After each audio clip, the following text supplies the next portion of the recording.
Hey everyone, and welcome back to another podcast. My name is John Venus, your host, and today I got a good friend with me. John, welcome to the show, man. Thanks, John. It's good to be here. So thank you for asking me to join you. No, I'm super interested to have you on because you have so many different perspectives that I think are super fresh and not very common on the social media space. And you've been on social media for quite some time now, and you focus a lot of your efforts on helping a lot of people through your videos, through your own spiritual journey, and you also have your own charity, which we'll get into. And you spend a lot of time helping children in Africa, Tanzania more specifically. So why don't we just start off by just going a little bit into your background, how this whole journey started, and we'll go from there. Okay, bit of a story, but I'll do my best. So I was kind of the opposite of what I am now, is the best way I can describe it. I was living a very normal Western life, but not full. And I was working for myself. I was having my own business, and I'd achieved everything everyone said that I should be happy with. I had a nice flat in the city. I had a sports car. I went out and bought clothes whenever I want. I went out to bars and hotels to eat whenever I wanted, and I was just not happy. And due to not being happy, I was using a lot of drugs as well at the time. I was using a lot of things like cocaine and ecstasy and weed and stuff like that. And anyway, I got to a point where I said something has to give way. And I started having the shift inside me. And I wanted to come off everything I was taking and clean my body. And I read about fasting, fasting just on water. So I decided I would embark on a water fast. But whilst all this was happening, I had this weird coincidence all the time with a number, 1111. I know a lot of people online talk about it, but I just kept seeing it, and I thought it was going a bit crazy. I kept seeing it all the time.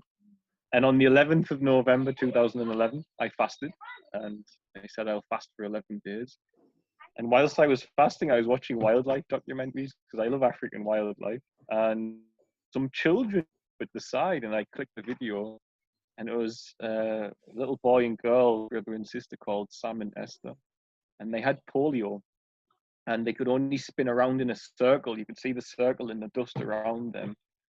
They were just laid there on their own, spinning around, and it really broke my heart. And I said, someone should do something about that. And literally, as I said it, I heard a voice saying, "You're someone," and it freaked me out. And I closed the laptop and I sat there, and I was like, "That's just your subconscious playing tricks on you. You're detoxing." But I was so upset. I was full of tears. I went online to find the organization who were looking after those children, who had found them. And they were in Uganda, and they were called Village to Village. And I accidentally applied for a different Village to Village in Tanzania. And funnily enough, there's a video on my channel about this, my 1111 story. I received on the 11th day of the email at 11:11 saying I should come to Tanzania and help them. And that was literally how it began, was that weird little set of events, because I had no intention of going to Africa until this YouTube video. And sure enough, I stopped my business, and I got rid of my home. I sold my car, and I boarded a plane to Africa to see what was going on. And here we are, many years later. I never left. Yeah, that's how I got to be anyway. If you want me to go further into it from there. We'll definitely go further into it. But just on that note, I think it's a interesting thing to dive a little bit deeper, on what kind of psychologically, or what happened within you, inside you, to be able to let go of those things that us in a Western world put on a pedestal, like a safe income, a nice cozy car, enough cash to, buy drugs and have fun and party. So, what was the main thing that, changed within inside you that got you to be able to let go so easily of all these things? I was very basically, I wasn't fulfilled um, at all. I grew up in one of the poorest areas of the UK, and there was a lot of drug use there. There still is a lot of drug use there. And I could see that people weren't necessarily happy. And I always thought if I escape this, I'll be happy. But then wasn't. And I think I kind of just came to the end of myself. I came to the end of this lie that I felt I'd been fed by a system, which was, you get these material gains, you get this stuff from the world, as I call it, these worldly things, and they'll make you happy. But it's just a bottomless pit of desire. You never ever fulfill it, never ever. And I just came to the absolute realization that I was in a bottomless pit and I couldn't possibly fulfill it. I couldn't fill that pit. And in doing that, I think I came to the end of myself. And I have a belief that when you come to the end of yourself, in how I function, it's where God begins. And I feel that that's what happened, that something moved in me. Look around and I saw those children and I thought, they don't deserve that. In fact, I probably would deserve to be in that position more than them because they've never done anything wrong. And I'd cut corners to where I was. I hadn't stayed on the right side of the law all the time, etc. I've made no secret about that when I've made my videos on YouTube. I've said that. And I just felt this overwhelming feeling of, well, how can that be okay? We make these decisions to get to where we are, and yet those children who have not made any decisions are just born into that suffering. And it just brought down everything about myself, everything I identified with, everything I thought I was. And for that next, I spent around about, when that happened, I still didn't go for nearly 2 years to Tanzania. And I spent all of that time alone, just walking around in nature, just suss out who I was. And I couldn't. I just was totally down and just present and happy at the same time. But also, I knew something needed to go on with me. Something more than this had to occur, because what was I going to do? Start another business and achieve some sort of material gain and then be back where I was? So I knew something had to happen. And I think I just came to the end of myself. I just had enough. I'd hedonistically pursued everything, and it ruined me. It destroyed me. And then I felt that there was this loving forgiveness for me to start again. And I did indeed find that, and I did start. And you talk a lot about spirituality, and you also go deep into religion in a lot of videos, and you Yes. you talk about it in a way that is easily digestible and from a perspective that is, I think, a little bit unusual for people who are very focused on Christianity or other religions to talk about. So, were you always, educated about religion? Did you grow up a very religious person, or did that No. come after that? You fell down that bottomless pit and came out the other side, or was it a slow and progressive journey that made you, It, you and your connection to the higher power stronger and stronger as time went along? so it began with that fall. I was in that very same flat where I saw that video and had this whole change, and it tore everything down for me. I started fasting a lot and meditating and just trying to see what was going on. And I kept having these weird coincidences with numbers and with feathers as well. And of course, that stays now. The charity logo is a child blowing a feather. They just kept showing up at the most unbelievable times. And this one day I was fasting and I heard, it was in Newcastle city centre. If anyone's ever been to Newcastle in the northeast, I was living just off the city centre. this is not a place for spiritual enlightenment. It's not. It's just a very grey northern city in England. So I was hearing this music, and it was monks singing, Hare Krishna monks. So I went downstairs, and I'd been fasting like 9 days, and I went down. I was on the top. I lived in the top floor of a four-story town, and I went down like 6 flights of steps, and I was exhausted. I got to the bottom, and I sat on the steps. And sure enough, these monks were singing and dancing going down the street. And this guy, whose name I forget, he was from Paris. He was a Krishna monk. He came to me and he was like, "You look so peaceful." And I said, "I'm fasting. Maybe that's, what you're picking up on. I feel quite chilled because I'm fasting, quite euphoric." And he said, "Have you read the Bhagavad Gita?" And I just smiled and I said, "No, but I think I'm about to." And he handed me a Bhagavad Gita and he said, "We're giving these out today. People we think should get them." And he gave me that. And when I read that, I had some knowledge on Christianity, of course, growing up in the West. I had done all that. But when I read that, it was very clear to me that these religions were not literal. We don't get. I mean, if you read Bhagavad Gita, there's Krishna who's a blue black boy. It's very clear to me there's no blue black boys in the world. This is not a literal story.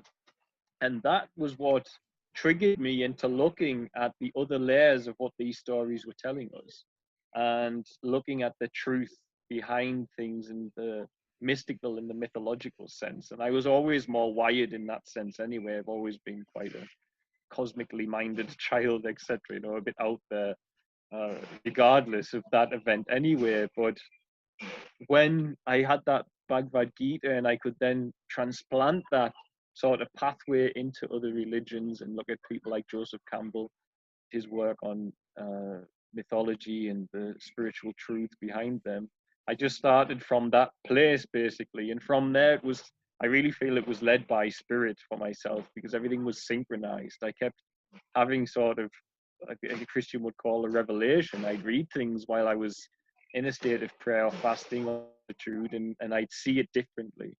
And I carried on that journey, and then I started reading things about that were they're there for people to find, but they're not common. George W. Carey, who writes about the idea of the internal Christ within us. And off the back of reading that, I then stumbled across like-minded people like Santos Bonacci, who's online, with these topics. Bill Donahue as well covers them. There's plenty more, but those are the two ones I would point towards. And they too had then expanded reading lists that you could look into. But I always have a thing where I say I don't like to grab a book from something. I always like to let a book come to me, and I still stick with that. It's why I don't recommend books on YouTube. People know about me. I don't like to recommend books because I think that they'll come after that Bhagavad Gita. I feel like the universe will give you it when you need it, at the right time. Yeah. So that is how it started. But I was like, really, that was so, to me, it was so nourishing to learn these things that day and night I was just studying that stuff. I didn't watch movies, no Netflix, nothing. I was just on that in that vortex of like trying to find the truth sort of thing in there. So yeah, I think that covers that one. Yeah, no, it really makes sense, because it really shows in your videos that it's not just, paraphrasing a story and just, that's it, right? You're trying to get those layers to come forth. And I think me as a person who's, grown up in so many different parts of the world, the majority of them, I would say, at least for my generation, I don't think anyone learns much about religion anymore.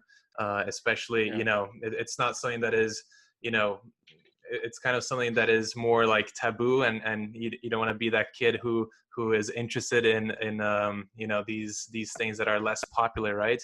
And as kids, you always want to be seen as cool and socially acceptable, and these things. So unfortunately, society baskets religion in a pile, at least where I've grown up in.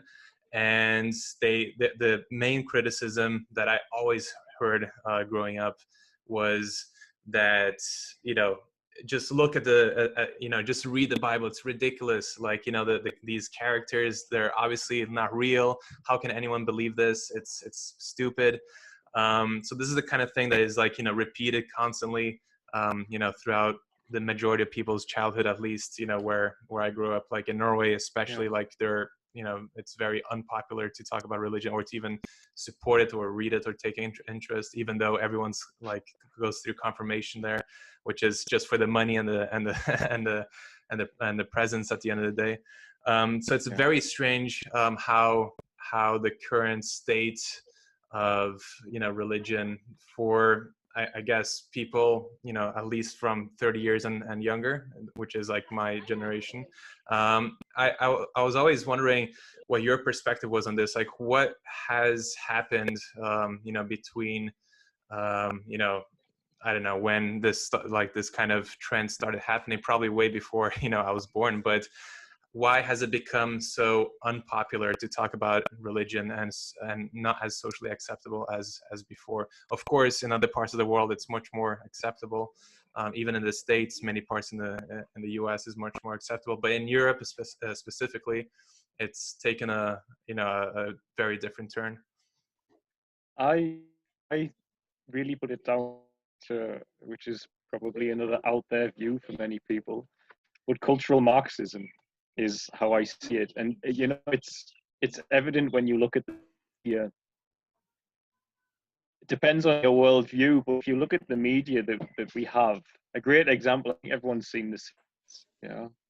And you look at the example of the person who's close to God inside the Simpsons. This guy, the neighbor Ned. He's just you've seen, everyone's seen it. It's not cool. The children are the goons and geeks, and you don't bother with that. Then if you look to somewhere else in modern media like Friends, the airhead in Friends who has any connection with spirit and speaks about synchronicities and coincidences is Phoebe. And again, she's just put off as a fool, and that's in a nutshell what I mean with cultural Marxism. Is it's almost as if there's a societal yearning to dismantle the family unit as a traditional sense, and in the state of the world we're in at present, the obvious risk to the loss of freedoms that this pandemic's going to create, etc. Mm-hmm. You can start looking at the bigger picture on that as well. And I've looked at this idea of dismantling the family unit. It sounds so like out there for many people I know, but this idea of having your population more controllable would require a dismantling of family unit in my eyes, because even as well, if you look to mainstream media, to the father figures in TV shows, etc., are like the lovable oaf. They're not strong masculine figures, and it's all ebbing away, and children then look to their father in a different sense to that. And of course, traditional values of having a strong family unit and having morality, etc., based on that are being eroded. And people say, well, we're just evolving and we're getting more freedom. I say I feel it's being steered, basically, because these days, for instance, many young people think I did when I was younger. I'm 35 for the record. But when I thought sex was totally harmless. And these days, I know with a wife, etc. I have a wife and I have a son, and my wife's pregnant. But when you're young, what I mean by that is multiple partners is totally harmless, and it's not totally harmless. But I grew up watching Friends. You look at something like Friends, which is steeped with cultural Marxist concepts. The most lovable and endearing character and carefree is Joey. And Joey is a sex addict and a glutton. The two things you definitely cannot be and remain a lovable, jovial character is a sex addict and a glutton. It's not true. But you watch that and you think, yeah, okay. And you end up going out and following the crowd, you get drunk, you have all of this. And I say that's all steered, basically. I don't think it's organic. I don't think it's just a natural progression. I think certain systems on the planet wanted that, is my belief. And Yeah. they wanted the erosion of the strength that the traditional family unit had, and also the ability, if you want to control something, you need to be able to predict it. If you want to hunt an animal, you need to be able to predict the way it moves. You need to know its physical instincts. Hmm. If you've got a whole mass of people set on the high morality of things, if they can be, to the best of their ability, then you can't start flooding the world with things like pornography, which has disabled and paralyzed millions, if not billions, of men all over the planet who could be out there doing something with their lives, but they're not. They're just sitting one after another in a tank, which they're paying to live in, and watching that stuff. Uh, I think those things wouldn't have rose up inside a world where the family hadn't sort of been dismantled in that sense.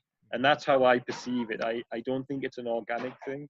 I think there are religions that oppose that behind those persons as well, because I'm quite well studied on those religions. And Rosicrucian Luciferians basically is where that begins. And many people, oh, it sounds a little bit conspiratorial. It's absolutely not. You just need to look at things like the street maps of Washington, D.C. to understand who built these cities and these systems. And even if it starts with a good intention, as much as it did, Hmm. then corruption exists inside all of us. We know that all men can be corrupted. So eventually, corruption can express itself, and the ends justify the means is a viewpoint of many of those religions. So they just, okay, if we can try and do this, it's the best thing for the planet, and thus our end goal justifies this steering of the culture using media, etc., etc., which to me has a spiritual foundation as well, because I do perceive that there's a negative spiritual force behind that as well. Yeah, well, let's talk a little bit about conspiracy theories, right? So, like, I've always Yeah. been confused about that because who, like, what sets a conspiracy theory apart from just, a regular theory? Who decides what is a conspiracy? Who decides what is a sound theory? And the issue for me that always comes up is, shouldn't we as a society be able to question everything equally and have debates and talk openly about everything, no matter how far off it sounds? But you can see, like, even now during this virus, there big channels like London Real being censored, and content being taken down, and Yeah. topics being banned from talking about in the media, and these things. So I was always curious about what you know makes something a conspiracy and what makes something just a okay Well, theory. I think it's good to say, for me, the conspiracy is, to some degree, are surrounding the idea of conspiracy theories. It's probably better to say there's a conspiracy around that those two words have been presented to humanity. Because now when Exactly. you say, you know what I mean? Because when you say conspiracy, everyone, uh-oh, cuckoo, Yeah. and they don't take any note anymore as soon as you hear it's a conspiracy theory. They say Hmm. it's nonsense. And in actual fact, I mean, that's the truth is best hid in plain sight. That's a great way to hide the truth, by manufacturing that inside humanity that responds to those words, which the media has managed to do. Hmm. However, at the same time, humanity has managed to do that as well, because some of us get so into the emotional vacuum of things that we just believe everything. And I try to, I'm making a video about this, but I posted the other day about people sharing regarding mandatory vaccines, how conspiracy theorists have shot themselves in the foot, because they've set up many petitions and movements to try and stop mandatory vax. And I'm for that. I'm opposed to mandatory vax. And I'm definitely opposed to the dubious history of Bill Gates and his determination to vaccine everyone. And I'm opposed to having a pass to travel, because you have to do that in Africa already. If you want to travel to some countries, you need a vaccine pass. Right. So Africa's like a experimental ground in some sense. So I'm opposed to that. But what I was saying to them was, if you want this to work, you have to tell the truth. And what people were saying, they were going to his TED talk where he says he's going to reduce population with vaccines. And they're basically using that to gain signatures by saying he's going to poison people with this vaccine. That's not what he's saying. It's a known academic belief that if you improve healthcare and you improve the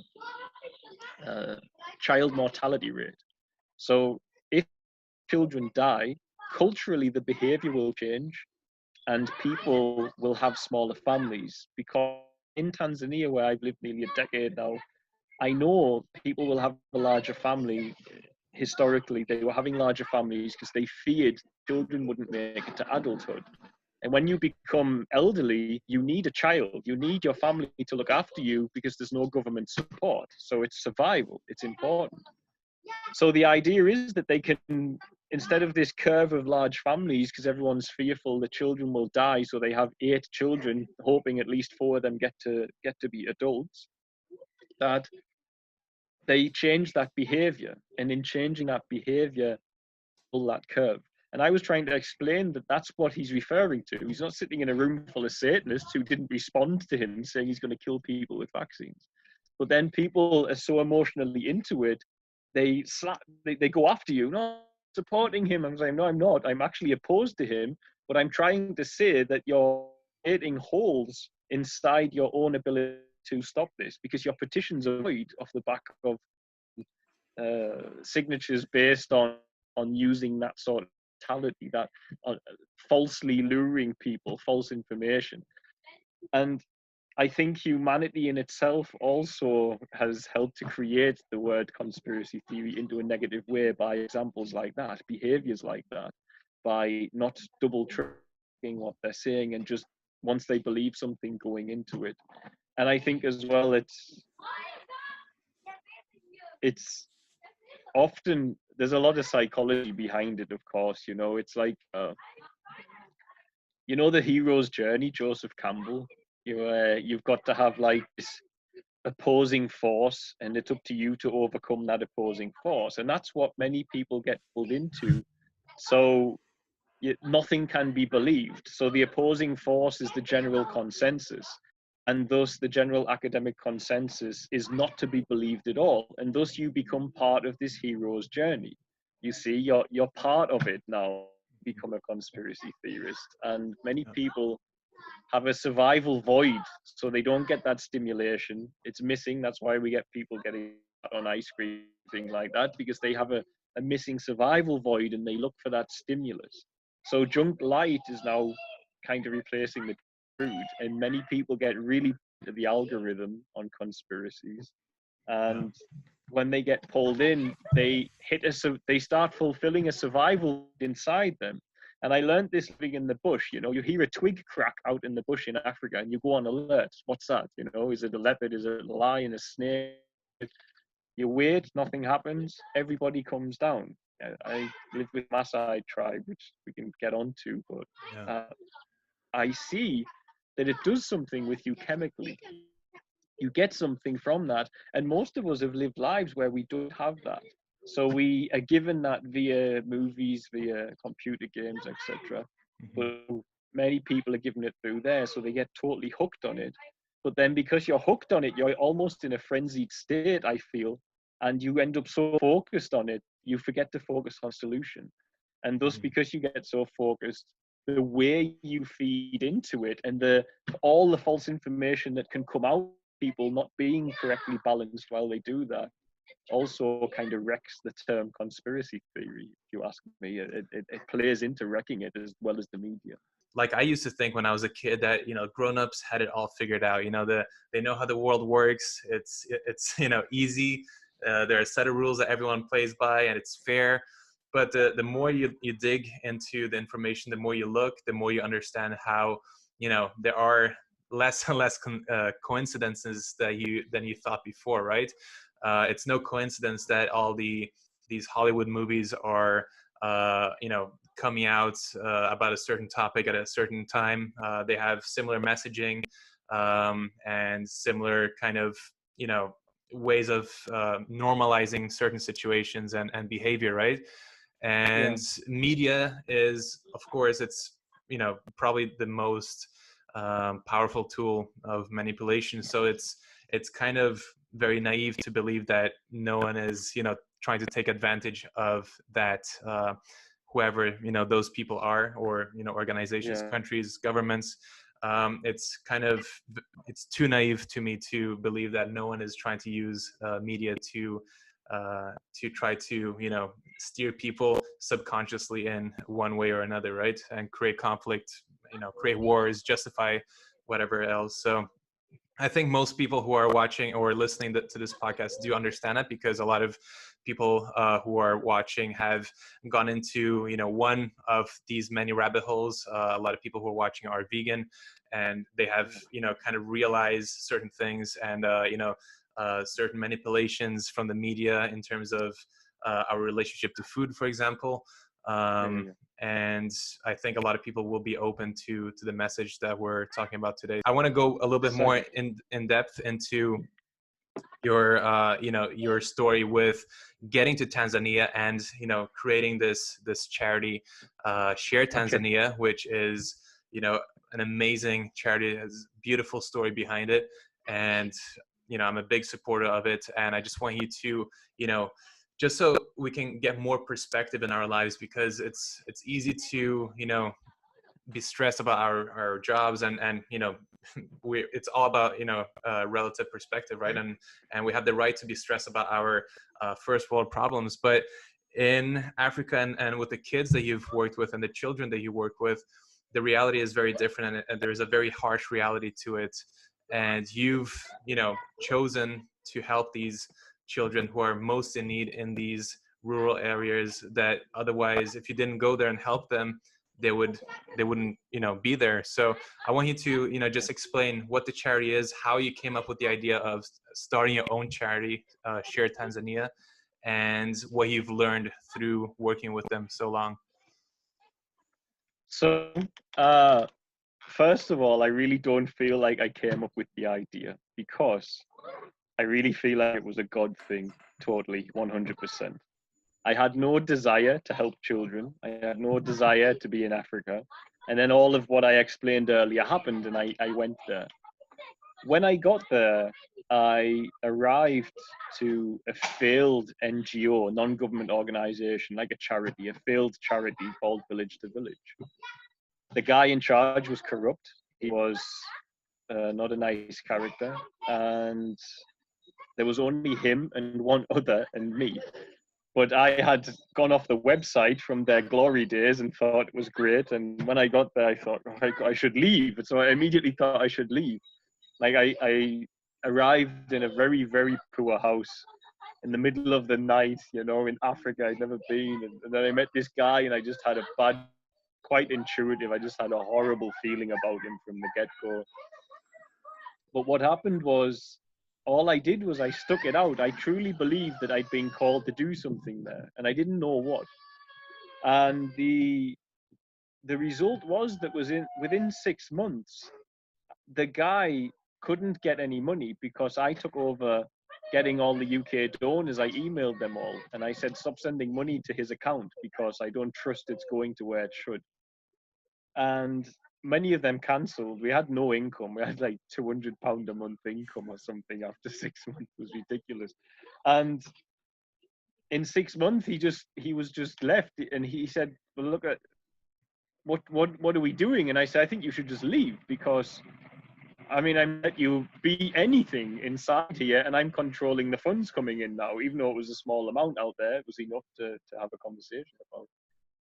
And he left. And in leaving, I was handed the registration for this NGO that had failed, and the land and the house. And I then got in contact with the founder, who was a doctor, PhD in the development of Tanzania in English.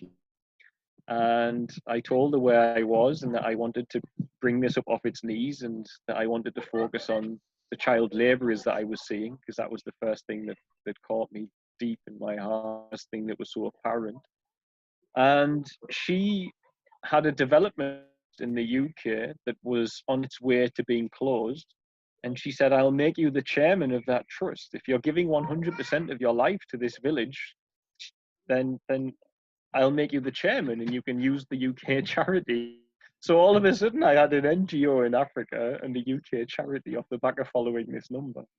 And the UK charity was just a framework to bring money in. There was no money there. It was just a way to fundraise online. So then it was just me and the one other guy called Ali. And we went around on a beat up motorbike looking for children in the quarries, because there's a lot of quarries around, a lot of child labourers. And we would just get the children, take a photo, write it all down. I'd post them on Facebook and try to get them support. But initially, I should say, initially what happened was I opened a Facebook to bring Christmas to the village because I was sick of seeing all the kids playing with the rubbish on the streets. They were always climbing around in the rubbish to find something to play with. So I said, let's have a Christmas fundraiser. That's fun. And the Facebook page got a little traction. There was like 400 or 500 likes on the page. And on New Year's Day, I said, this girl needs to go to school and doesn't have a sponsor. Would anyone like to sponsor her? And a lady replied called Madeline, who I know personally from a raw vegan potluck that I used to go to when I was raw vegan. And she said, I'll do it. I'll sponsor her. And what do I do? And I didn't, I was like, I don't know. I don't have anything, like no PayPal. I don't have any way for you to send me the money. But I just was taking the step, you know, it's just, you don't have to see the whole staircase, take the first steps. I was just taking steps and it was just kind of happening. I was just in the present moment and just doing it and following my nose a little bit, following my heart a bit. And bit by bit, it all got bolted on. I learned how to build a website because we had no money and I had to suss out that. And we just got to this point where after the first year, we had 111 children out of child labor. But at the same time as doing that, I love dogs. In Tanzania, I'm called Baba Wanyama, which means father to the animals, because I'm always rescuing animals. And this is my YouTube second name that you can't say properly. And the year it was over, I had 20 rescue dogs and 111 children in yeah, and Wow. 111 children in school. So I was like, I need to open an animal rescue because I couldn't even afford to feed them properly, and I couldn't afford to give the tick medication properly. I was like, I need to fundraise for that too. So I started Kilimanjaro Animal Rescue, which currently has like more than 100 dogs living there at the moment. So after 1 year, we just had this early framework was in place. And then I just carried on the journey, identifying what was. And what happened was kind of the need came to me to show me how the charity should expand. And for instance, a single mother with a special needs, a 3-year-old cerebral palsy girl strapped on her back, came to my gate and said, I'm homeless, help me. So I didn't know what to do. And I said, let me look around and see if there's something I can find for you and your child to go to. And the only options in Tanzania was to separate them. And I said, if she's homeless and has the baby still, they shouldn't be separated. Clearly, she loves her so much, she's let herself go homeless. Many people abandon special needs children there, you know. Mm-hmm. So I started Feathers Tail Children's Village, which is a community for single mothers with special needs children to come. They can live inside the community. They can be left in communal care. They go out to work or whilst they work as employed for us. Because who's the best caregiver is a mother who has a special needs child for the other children who were abandoned as well. So that was how that got started. Mm-hmm. The whole idea of having a children's home started because my first son, as I call him, Dominic, his whole family passed away sadly, and he was in the children's fund with the child labourers, and they just came. It's a very strange story. The day before, I wanted to eat so badly, and every time I went to eat, I didn't want to eat. And I said, this is really weird. Like, I was hungry, but every time I went to, I spat it out. It didn't taste good. And on the night I was doing yoga, and I felt so light, and I heard a voice say, take my children into your home. Like, I heard it so clear, and I was so baffled by it. And the next morning, the social worker came and said, there's a boy, Dominic, do you remember him? And I said, yes, I do.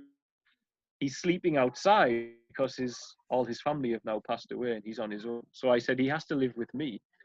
And the social worker was like, what? Where's that come from? I went, no, I'm telling you, he has to live with me. Like I had this epiphany last night, as it were. So that was how the children's home started, was off the back of that. So it wasn't like I had a plan. I was just there and present and offering myself to help with what was happening around us. And the other big project we have in the charity is Angels Gate Home, which is for street children. So those are boys who have seen a lot, you know, a lot of them have confessed to murder and problems of this nature.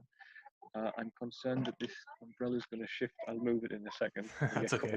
In light. They've had a very serious treatment.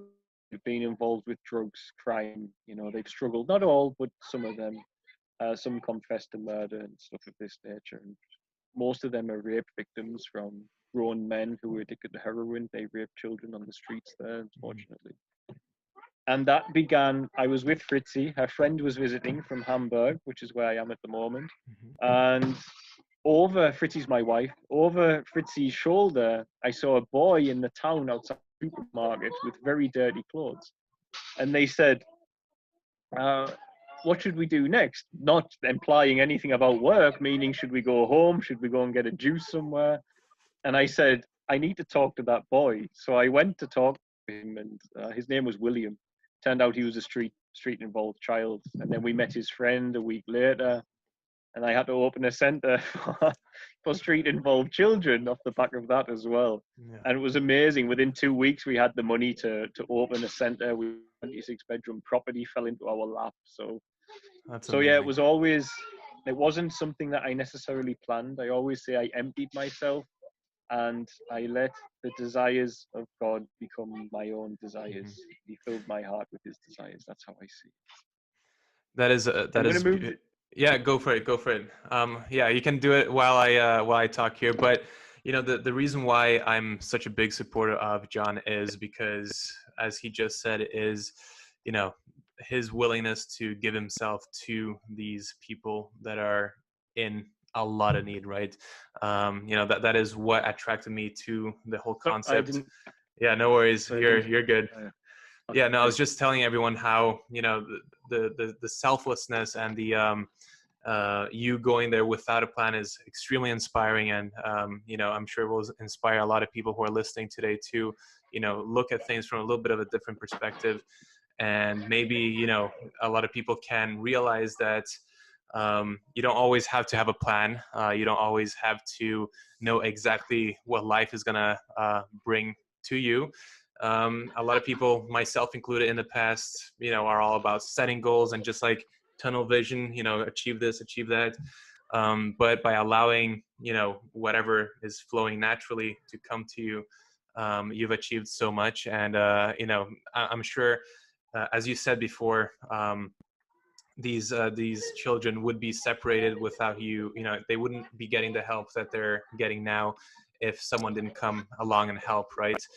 So maybe you can explain a little bit, you know, of the situation, specifically in Tanzania, in terms of, you know, what would happen to these children or a lot of these children if you didn't provide the help that you're providing through, you know, generous donations and of course your time and effort on a daily basis.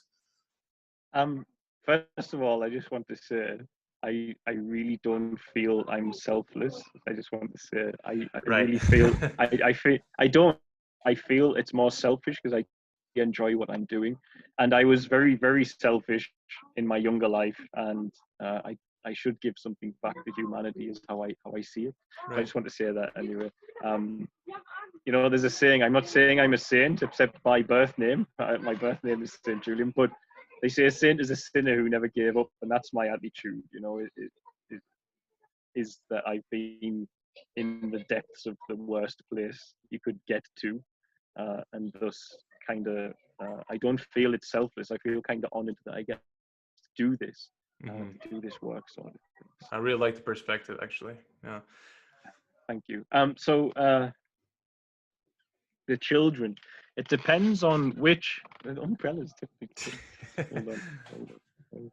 There we go. The children, it depends which. So I'll start with we have an education fund where you can support a child with full-time education, and those children are predominantly in child labour. So without school, they are set in a sentence of child labour in a quarry, pretty much. If they're a girl, they'll end up being a house girl, which is akin to a slave, really, in Western terms. It's like a slave. You just live in someone's house who's wealthy and do everything for them.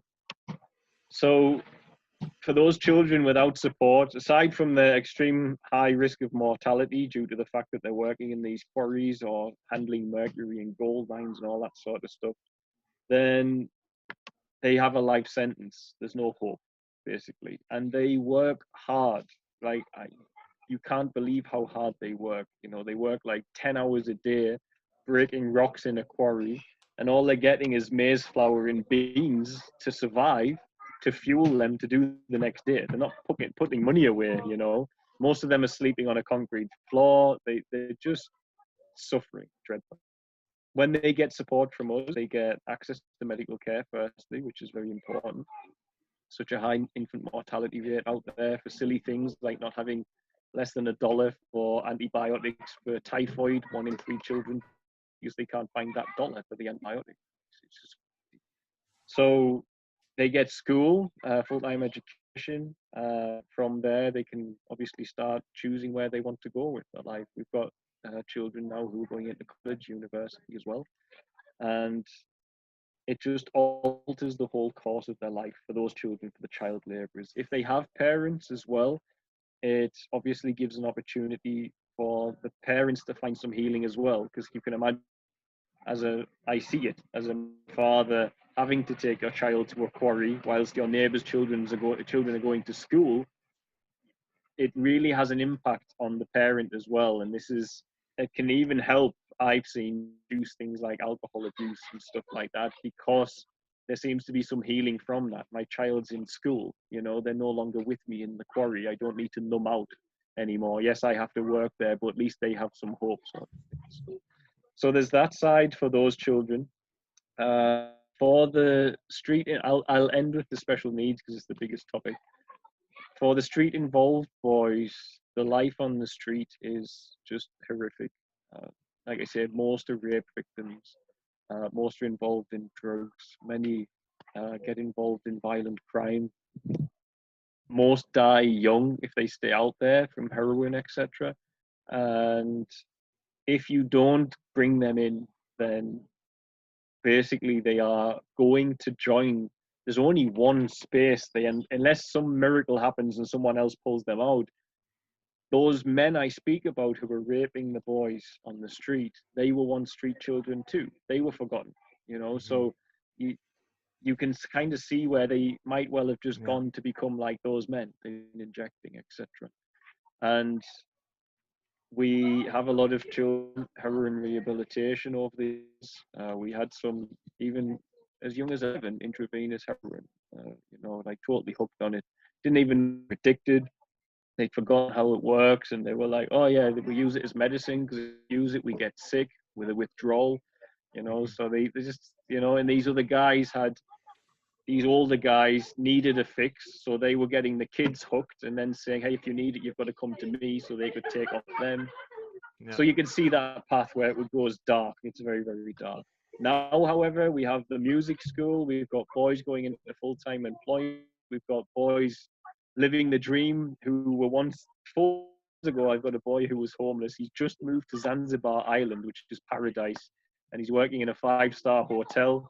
He gets enough tips to build the house out there, you know. So like his life is just incomparable to what it was when he was sleeping on the market stall, under the market stalls. What the boys would do, they'd go where the market had been cooking maize and stuff.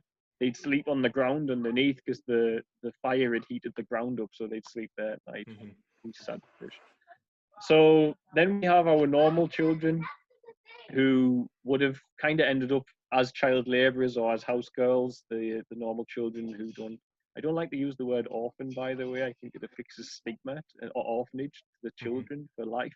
So I just say children have parents or guardians look after them. I just prefer using a few more words because I just found the word orphan kind of sticks with people. It's not healthy to stick, oh, I'm an orphan. You know, you're not. You're a human being. You just don't have any parents around, you know. It's just a thing I have. So if you're, I'm not using that term. So for those guys, the able-bodied children, it probably would have been one of those two directions. And we have those living at this table as well in designated housing, sometimes mixed housing with the special needs children. The special needs children is a massive topic, but I'll try to condense it. There's a huge level of abandonment. A lot of the special needs children are abandoned.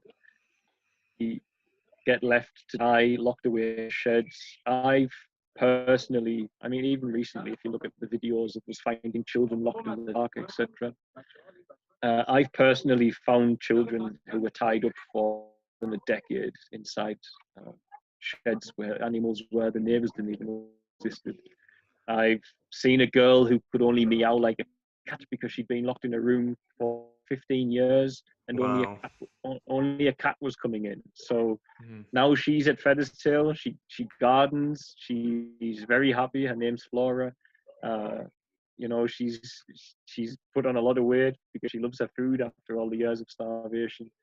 So the alternative is often just help, basically. You know, the children there's such a cultural lack of education. People think that they're demonically possessed when they're special needs. They think they need to be starved to get the devil out of them, or they're just plain neglected.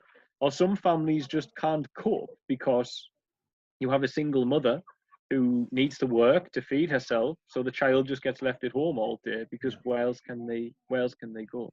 No. So for those children, death is year before last year, I fell sick and we were supposed to go and see two children. Just to give you a harsh example of the alternatives if they don't come with us. We're supposed to go see two children and the driver wasn't well, so we couldn't go. So they were waiting on me. And we ended up, because I was unwell, it was like 10 days before we got there. And from the beginning of that and me getting unwell in that 10 days, both children passed away. Wow. So you can see, like, you know, I mean, obviously for me, it was very tough that I was ill and I was like, God, if I hadn't been, sometimes I think it's just meant to be. Sometimes, you know, some of the children, the suffering they've gone through, perhaps it's more peaceful where they depart to, you know. And the alternative is often death for many of those special needs children. Sadly, at the same time, I had police come to my gate with a child, not just one time, and said, please will you protect this child because the witch doctors kidnap her, sacrifice her. Like, so the first one's a little girl called Nimzana, and that was like 2014 or 15, I think. The police brought her. And that was my first experience of knowing about this. I knew, and the world knows, that the witch doctors go after albino children in Tanzania. It's like a worldwide scandal often from time to time on the news. And the government are doing great tackling it, but they also go after special needs children, and nobody knows about that. And the danger to children out there was one who was not on our social work outreach, but like 20 kilometers away. It's called Same, and there was cerebral palsy just sitting outside the house, and the mother went to the shop, came back, and the child had gone, just disappeared. And the presumption is that it's people taking them for the witch doctor ceremonies, sadly. So there's that side of it as well. Not to focus on the negative, because the beauty is in Featherstail, they're safe. You know, they're getting education. They have full-time teachers. Once they get educated to some degree in the village, then they go to boarding schools, special boarding schools around the country for special needs children, often run by churches out there. Those children who are malnourished and sick, etc., when we get them, obviously they get to restore their health. And I always say, you know, when I see the children in Featherstail, the special needs children, because they're like the biggest focus, the biggest job is obviously having more than 70 special needs children in one location, all with varied special needs, cerebral palsy, Down syndrome, spina bifida, blindness, Asperger's, you know, everything is there. then that is the biggest work front for all of us. But to go in there and see it, I always say it's like a microcosm. I wrote this the other day as well, of what the world can be, because those children have no idea about the boogeyman. Most of them either forgotten about the boogeyman or they haven't met the boogeyman, thankfully. You know what I mean? Like they don't fear the media because they don't get exposed to it. They don't worry about tomorrow because they trust us. They have faith that they deliver. Maybe I sometimes worry I'm not going to deliver the food, but that's on me. You know, that's how I hope we can do that on a small scale, village that we've built. Then we can do it on a global scale without any shadow of a doubt. Is how I perceive it. So 100%. but, I but I yeah, really without want. support, Yeah, I just wanted to go for it. Go for it. I was just and without support from people, we can't do any of it. And the first time, just so your audience know, I know you're humble and don't say it, but the first time I knew who John was, and the first time I knew he was sort of interacting with us is when I received a sizable donation from someone saying John Venus, and I was like, "Is that the John Venus from?" Yeah, so it's okay and all well said and done. Oh wow, you built that village, and as I say, I totally was guided by God to do all of it. Like I didn't have any plans to do all of it, and I can only do it because people all over the world agree that something should be done, and Yeah. how all of this is. Its foundation is the love of humanity and the love of God to myself Yeah. as well. Yeah, and I do want to encourage anyone, who is, has the means to support these projects, such as, Share Tanzania and the work that you're doing. I urge, anyone who's able to, help out, because a lot of times people think that they don't have enough to help, and that, their extra $20 is not going to make a big change in someone's life. But imagine thousands of people donating $20, on a consistent basis. It all adds up. So there is no too small of a helping hand or too small of a donation. I don't think so. I can take a child out of child labor for $4. $4, did you say? Yeah, for $4 a week.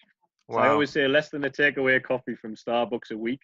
I can get a Yeah. child out of child labor and into school with Yeah. our system that we have. So That is the power that we have in our hands, and we have the opportunity to help. And in case anyone's wondering and is ready to take action, how can they make a donation right now to help these children out? What is the best and most efficient way for them to do that right now, this second? yeah, just go to sharetanzania.com and /donate, and then donate specifically to projects, etc. We have a fundraiser ongoing to assist immunocompromised children as well during the pandemic, because the virus is now starting to hit hard in Tanzania, and there are so many HIV children, TB children, children who have just had surgery and stuff of this nature, and they can't even afford soap. So it's a very difficult situation.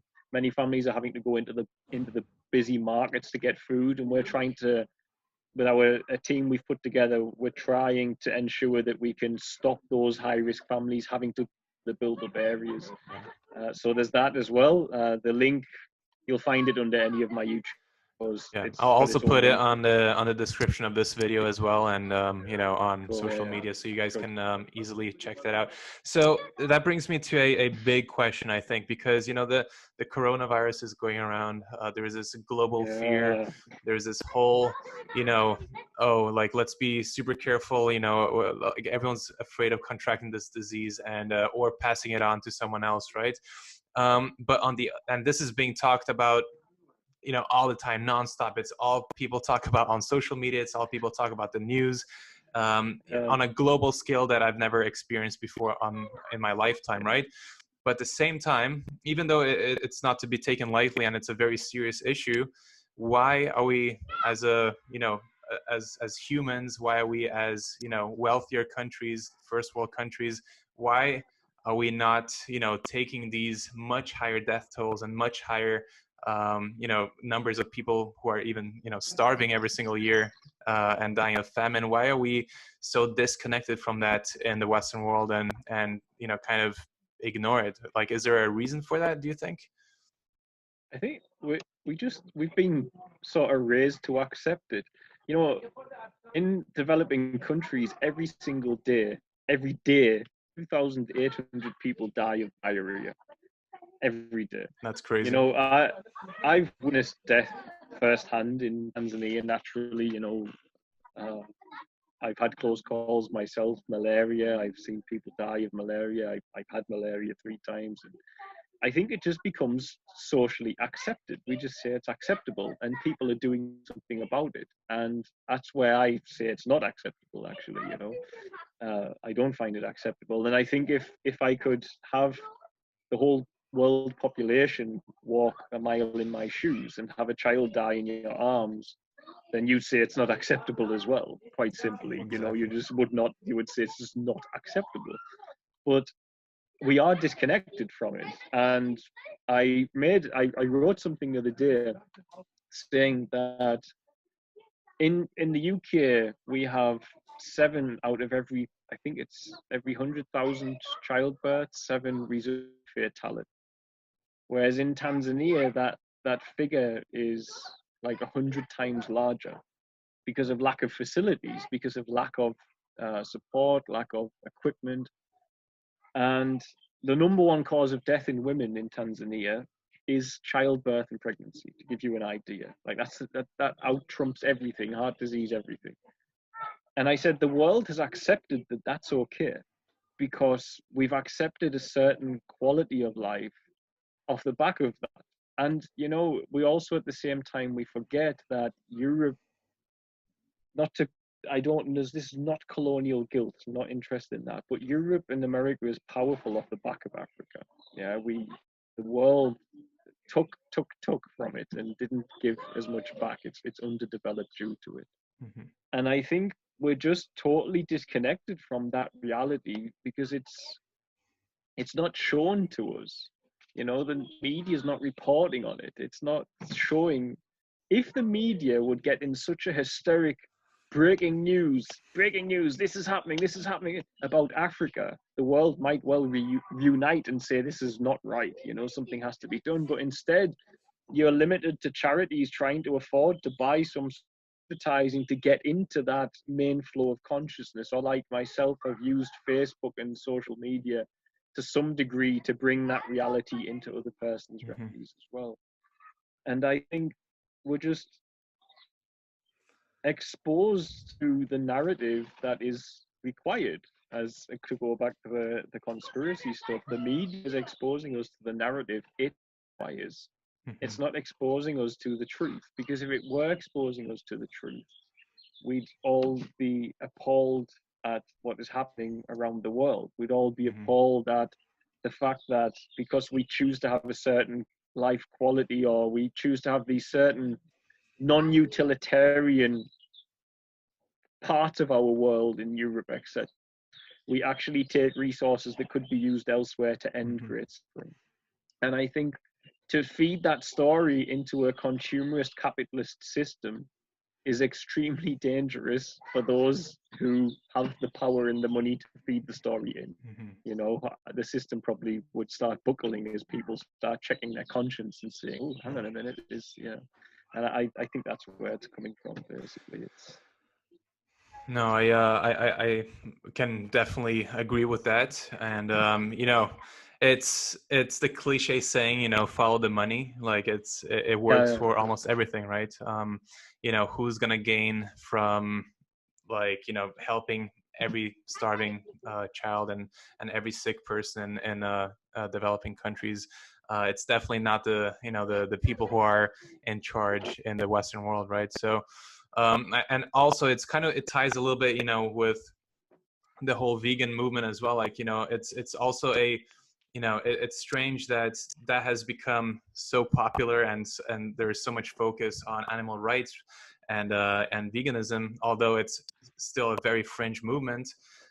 It gives me hope yeah, for us to be able to use the same logic, the same kind of mindset towards other extremely serious problems like, all the sex trafficking, slavery, all kinds of stuff that is actually happening, that right in front of us, that we don't want to see, or that is it's hiding in plain sight, like you're saying. So if anything, from going down this rabbit hole of learning about how the corporations work, and how science is bought by corporations, and science is tweaked and skewed in the wrong direction by the pharma industry and all these things, it gives me hope that enough people will eventually get out of that bubble and try to go for and take action based on what their heart is saying, and not ignore these things. Because like it's not enough to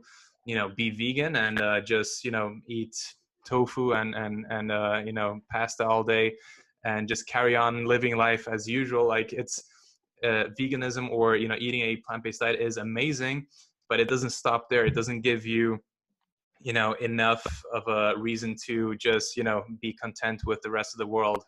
There are so many issues, so many problems that we can look into, and just because there are so many problems doesn't mean that we should be paralyzed by all these different options and ways of approaching it, right?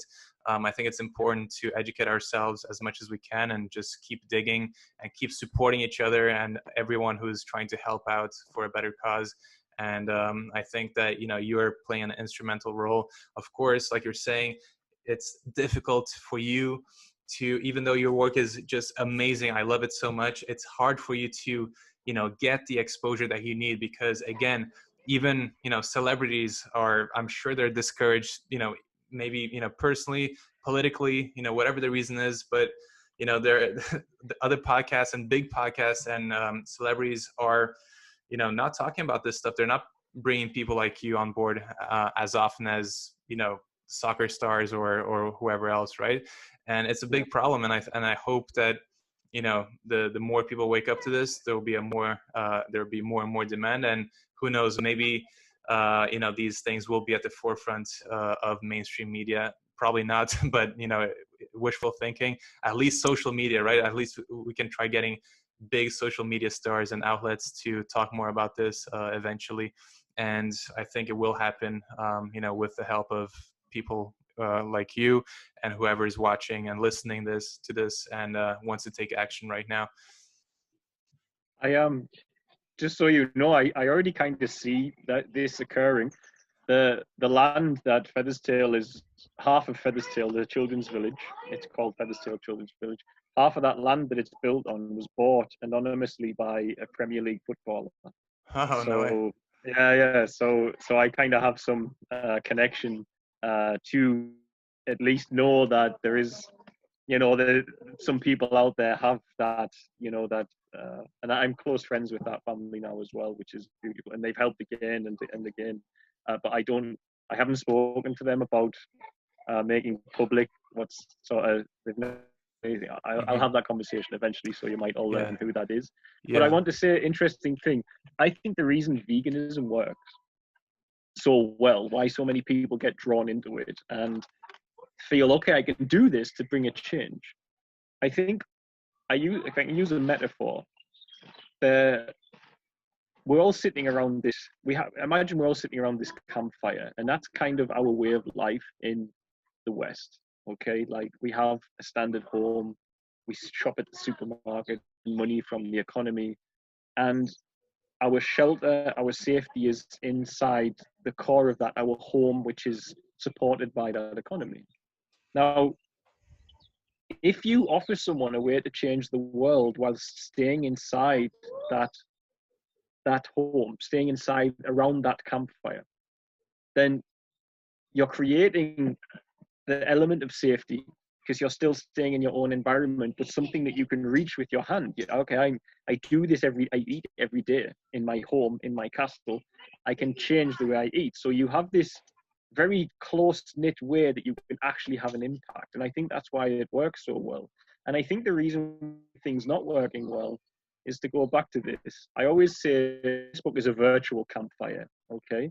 So we're all sitting around our home campfire, all eating anywhere, and someone says, hey, you can have a positive impact by changing what you eat. So we do. And that's why I think there's so much passion and movement with the vegan movement. But then when it comes to the other problems, like the way the system, corruption, poverty, inequality, you have this other fire.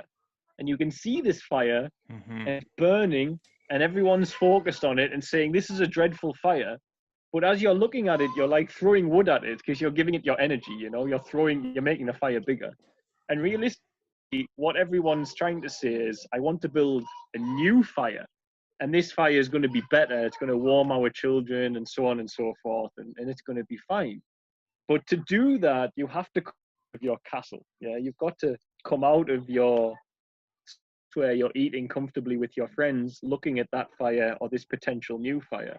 And I think that's where we have stumbling points for me too when I was younger, is we're always looking at the old fire, especially in the current, we're looking at the system, the free going to rob from us, and we're saying, this is not fair, it's not right. But what we do is, instead of doing anything about it, we just tell other people on Facebook, a virtual campfire. We just tell other people. I use a lot of fires in my analogy, but we just tell other people, hoping someone's going to change it. When in actual fact, what we all want to do is build a new one. All know what has to be done. We need a system. We need to build a, you know, some fresh way for humanity where it's fair, where it's more equal. And I think veganism well, because you never have to really ask people to go too deep into thought, into ideas, or changing what they are to make that change. And that's why it can bolster such popularity. But when it comes to tackling something like poverty or inequality, you can't really do that from your castle.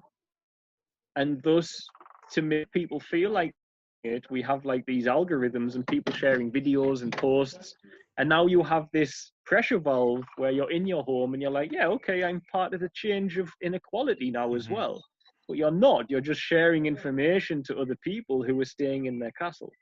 You know, and I think finding a way to get people organized to start focusing their energy on building the new fire instead of throwing wood at the old one and telling everybody about the old one is the next step for humanity. Because where do we go from that? We need infrastructure. We need to change things. Everyone's complaining.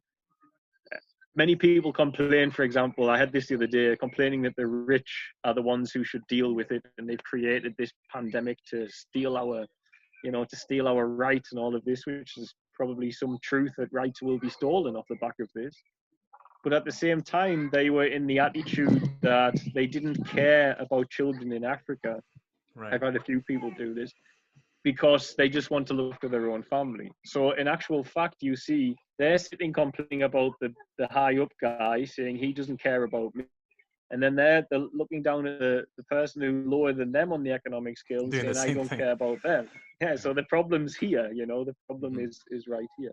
And I think that's the beauty of veganism, is it's easy in your castle without going out, you know, and changing too much to start making a change with yourself, and you can reach it. You know, whereas if I bring you any other activism for predominantly, how do you reach into doing a change that's like applicable with, for instance, gender equality from your castle? You'd have to go out and build something and do something, you see? And that's what I've always thought about veganism, is that's why it can bolster such popularity, is that it can be reached and held by people. So. Yeah, no, that makes a lot of sense. And I completely agree with that. And I think unless we as, you know, a society or, you know, as humans get together and make, you know, sharing something cool to make, you know, sacrifice a part of the conversation to, you know, be more, you know, willing to give up parts of your own wealth or your own time or however you want to, you know, serve, like just service in general. Like if we can make that part of the conversation and a cool part of young people's way of living, I think that a lot more can happen, because, all change, requires someone to, give up something, right? And if no one's willing to give up anything of their own, like it's not going to happen. It's impossible. So, I think it has to be a global shift in consciousness and an effort towards, not only focusing so much on ourselves, but, making as much of an effort to focus on, people around us, and not only our families and friends, but people in the world who are miles and miles away across many different seas who need it the most. And again, I don't know how this can happen, and I don't know why a lot of this is being not talked about enough, but it's been around for a long time. But I do have a hope that this is going to change at some point. And I don't know what it is with the whole pandemic situation, the whole global economy, and whatever is happening. I just have a feeling that sooner or later something big is going to happen, whether it's the economy collapses and a new system comes and is birthed into place, or whatever, like big riots, or even worse, pandemic or something like that. But I just feel like there is something that is coming, and it's going to be big. And I think that instead of taking that as a way to become even more shelled off, and closed off from the rest of the world, I hope that that brings us even closer together on a global scale and makes us more willing to share all the wealth that and the love that we have available to us. So yeah, that's wishful thinking, but I do believe that hopefully that No, this will happen. I think it's possible. It's absolutely possible. Yeah. I made a video the other day, and not to repeat myself for anyone listening, but I'm under the belief that we as individuals can change the world. I'm under that belief stringently. But I personally feel that to do that, can't think your way through it, because I have witnessed it in my own life. Like, there's a higher power that can lead you to stuff that you can't even comprehend is going to be part of your life and is going to bring changes that you can't comprehend. If you came to me 10 years ago and said any of this, what happened to me, was going to happen, I just said no, through a cloud of marijuana smoke, because I was 25 as well, you know what I mean? Like, no, I don't think so. But I really believe in the idea. Try not to use too much religious terminology, because I know a lot of people are put off by it, to become a living sacrifice. And what I mean by that is to allow the present moment to guide you, because in that present moment is where you find God. And that's what I did. I emptied myself in Tanzania, and I just said, okay, let me be my good. There's got to be something you can do with this that I'm not doing right with it. Now, in the video I made the other day, I said, imagine if the whole of my YouTube, I get like 5,000 views if I speak about certain topics, normally about 3,000 at the moment. But imagine if 5,000 people who watch me all did that at the same time, hypothetically speaking. And all of them went and were called and followed these synchronicities, these coincidences, this guidance from spirit. They followed it to Tanzania at the same time that I did. Now imagine they all built a shared Tanzania. If everybody had done that, there would now be no more child labor, there would be no more street children, and every child without a parent or guardian would have a family home. And all the stray dogs would be dealt with as well. If only 5,000 of us had gone to one country to do that, to create those bridges, to create the bridge between the places where they can get the help from persons who have the ability to send the help but have no way to send it. And that's why I can see that it really is on the individual. But then you have to just have some faith and trust that the collective is going to sort itself out. And the collective is not your business. You don't need to try and wake up the collective. You don't need to try and tell the collective to do this or that. You just need to trust it and follow your calling. Calling, like yours is making people healthier and fitter and protecting the environment, protecting animal rights. You've found your original calling, and you've allowed your voice to reach a great many people. If everybody can just do that in their own original sense, and at the same time they'll believe and have faith that everyone else is going to find theirs, and all of those add up to the greater good that we want to see. And that's honestly my strict belief, is just that if we kind of self as a living sacrifice to that call, that present moment, we'll all find things can, but we all just do it our own little bit at a time.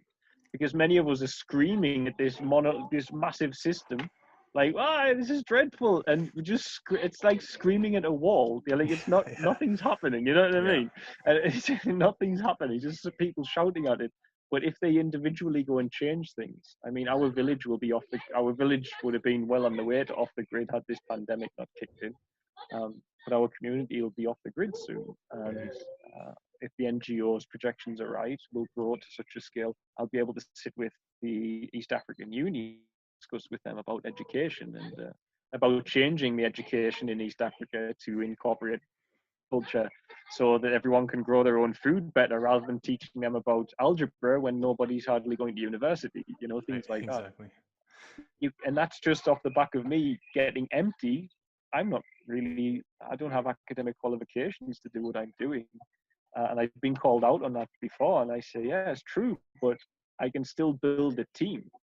And I've built a world-class team around us of accountants and social workers and development officers and stuff of this nature, therapists, nurses, doctors.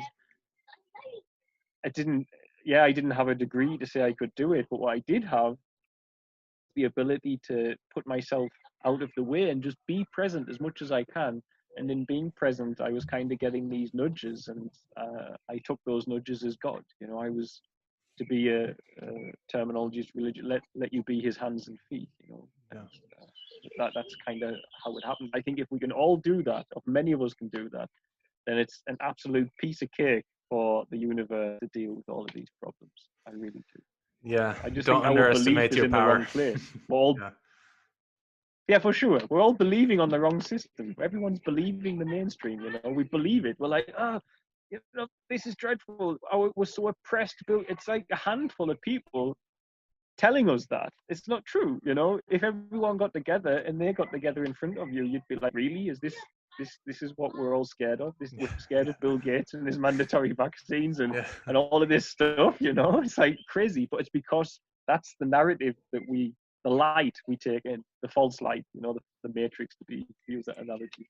And we just believe it. We don't believe on the change. If we all believe on the change, it's easy. I sound silly, but I honestly believe that for the universe to bring, I believe God is a loving Father more than me, and thus for the universe to bring the change it wants to bring, it's a piece of cake, but only if you believe on it. If believing on it, it's extremely difficult, and that is why I perceive it to be.